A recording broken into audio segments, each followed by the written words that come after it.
proxyhost.com, which is going to DNS resolve to the proxy's IP. Now, the first thing this Flash movie is going to do is going to say, I need a security policy that says I can do whatever the hell I want. And it is going to download that security policy, still same domain, from 10.0.1 foo.proxyhost.com. Still, same IP, everything is great. But we're going to make a TCP connection. And we don't want that to go to the proxy's IP. No, we want that to go to 10.0.1. So what do? We go ahead and we send an HTTP message to the proxy. And we say, hey, dude, next time you get a DNS request for 10.0.1, I want you to mess with it. And will you believe it? You totally will. The next time when we actually do a connect call to 10.0.1 foo.proxyhost.com, we do a third DNS lookup, and that server replies, oh yeah! That's at 10.0.1. And then you win. At that point, you basically have a connection, you just gotta manage data flows. This should not have been as tricky as it actually turned out to be. It turns out that when you have iframes, each iframe has its own JavaScript interpreter. They are running just like threads. Oh yes, I had concurrency bugs in my browser. Oh dear. Yeah, so the whole browser as an operating system thing, yes, browser making me want to bang my head against the wall with Python bugs. Yes. Like, why am I dropping 1 out of 50 messages? Oh, because it hasn't yet completed that list.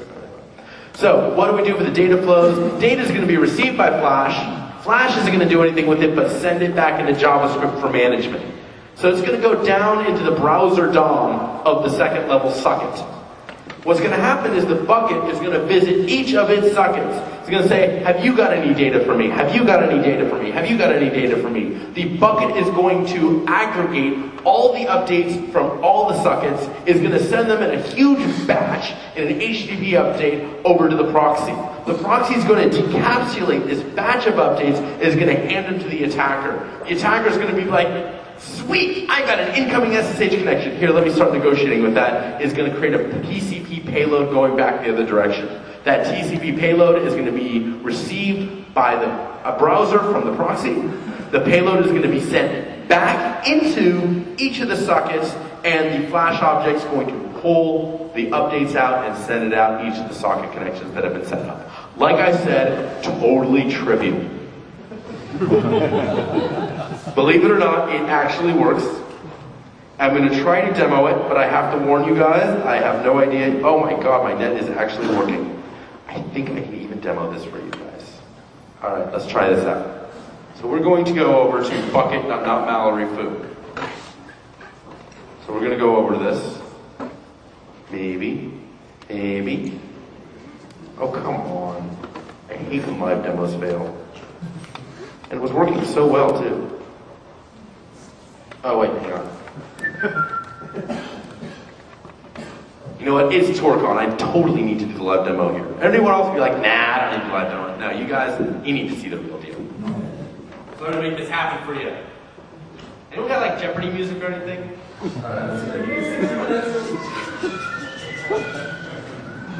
There we go. Let's try this. Try that.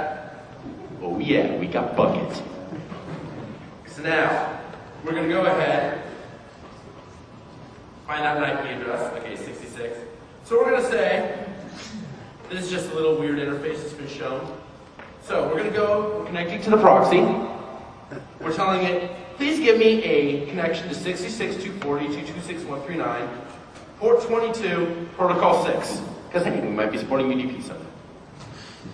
So we hit enter. Oh, look, we got a socket that opened up. It's opened up an alert for no reason.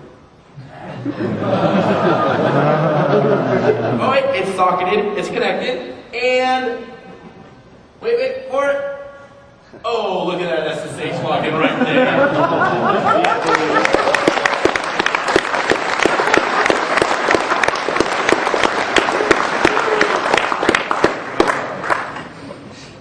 That's right.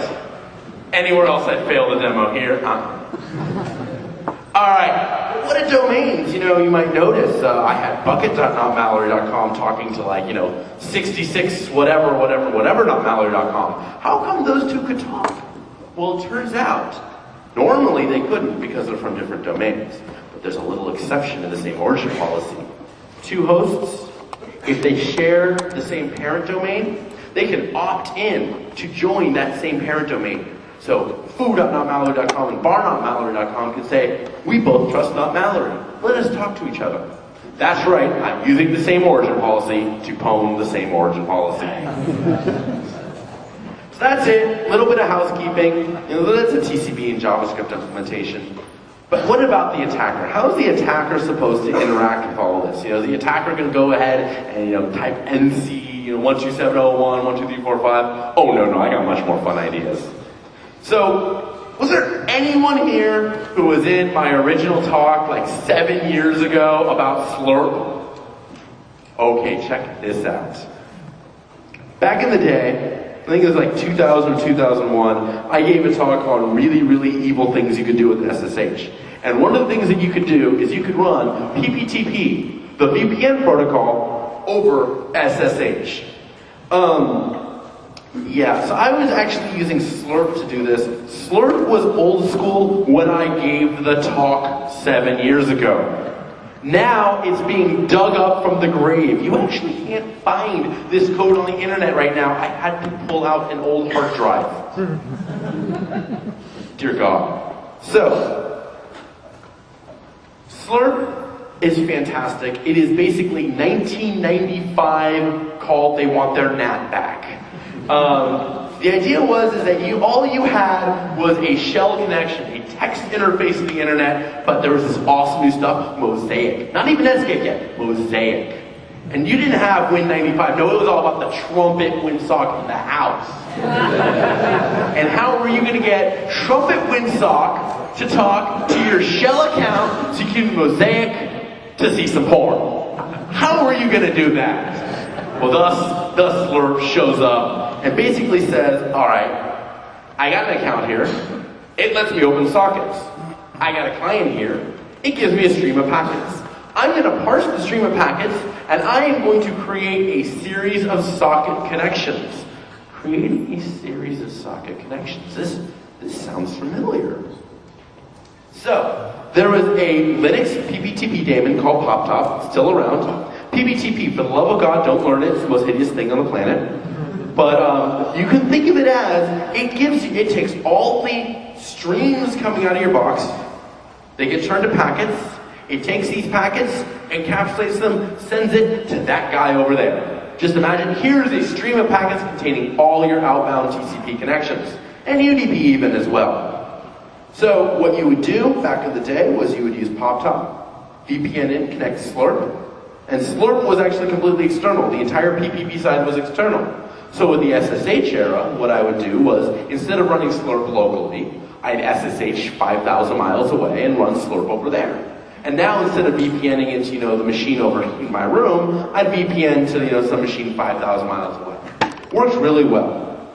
Well, Slurp was designed to handle its socket connections directly. You would tell it, please open a socket to 1.2.3.4, and it would do it all by itself. Well, what if we had a browser that was willing to open socket connections for us?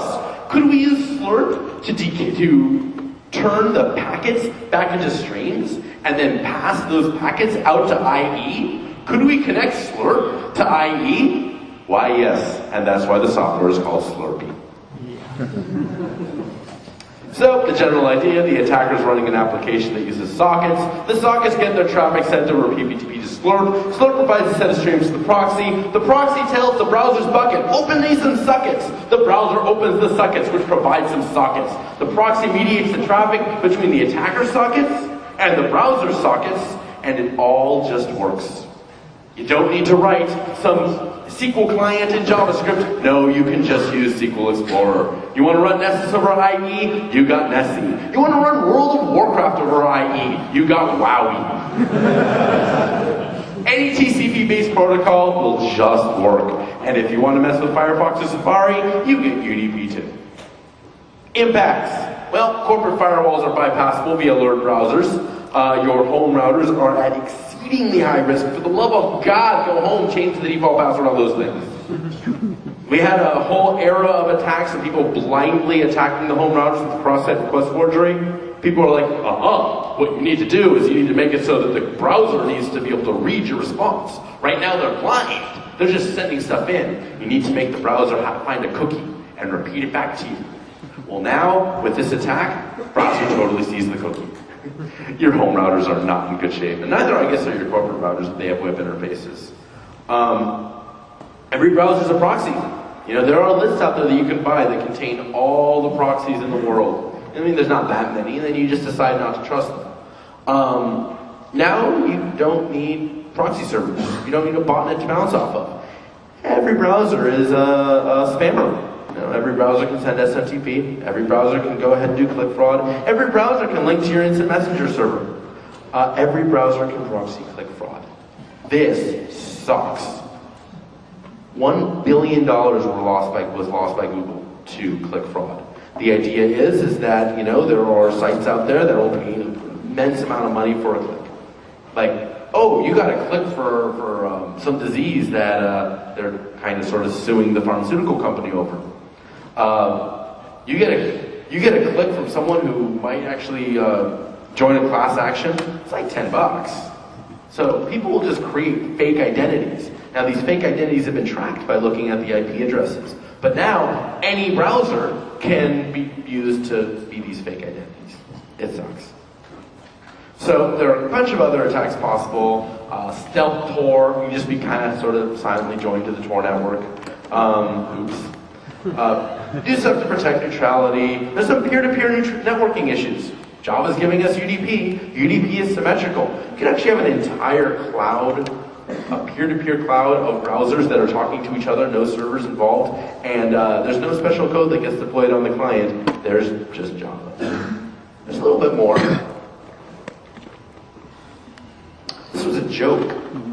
In fact, IP over spam was not just a joke, I was smashed. I'm over at DEF CON doing the TCP/IP drinking game, and I am asked the question, how would you get around the Great Firewall of China? Now the right answer to this question was, go ahead, drop all the reset packets, ignore the firewall trying to shut you down. See also how to get around Comcast. How are we in a situation where China and Comcast are doing the same thing? Dear God! But you see, I'm smashed. And so I'm like, no. China sends a crap ton of spam. China receives a crap ton of spam. Let's go ahead and encapsulate all of our IP traffic in Viagra spam. It's perfect. It's high bandwidth. It's low latency. There's tons of masking noise. You've got like 50,000 other servers that are making you invisible. This is perfect. And people laughed, and I laughed. They would never actually think of building this. And then I look at this hack. I'm like, well, I kind of have IP inbound, and I kind of have the ability to send spam outbound. Dear God, I was joking. All right, so can we fix this problem? So check it out. Flash, I've talked to some of the Adobe guys. They're going to fix the worst of their issues. Arbitrary TCP from Flash is going to go away. In fact, actually, just to clarify, Flash does not have arbitrary UDP. That's an error on the slide.